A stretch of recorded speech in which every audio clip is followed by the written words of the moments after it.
twakwera izoba mbakete cyo kutangaza tuna amashemerwa tina Kamwenge mwenyo ko mu kiwagonja ezatwatera abantu bashatu win zibiri draw emwe nabo drejo yabatari mu kutebatebera ekikumanyisa mwaje no mupira gwe bijya bakweta clean sheet baba takuteberemo twakora win tukutera 1-1 ekikumanyisa defense enungi partnership ya benungi munonga twatini midfield enungi munonga striking ya neburamu konka el clinical omukumaririza. So it was a very beautiful performance ya Vision Group. Ayingamba ubone buto atunga tulake kugena omwanya gwa kabiri otwebembire na tuzobone ubutano. That means the next outing akora mistake yona mtitware kikopo zoba performance etarimbi na dara timu ezitwa shamba kaza Rwampara East ezo zoza za kirozaho za twanguhi so ni nsubiza nti outing ekwija nza kuba tuina mani tukusinga na hali erizo kwa game zone twashamba game zishatu twasinga zona twaterwa mugoro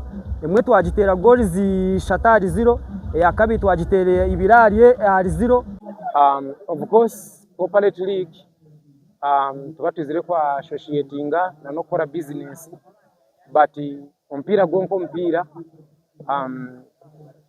there are companies that are favored well and digital nito twebembire kimeza fine konka ba referees ba Benton they work for peanut. Yeah, but referees by Benton, they work for peanut.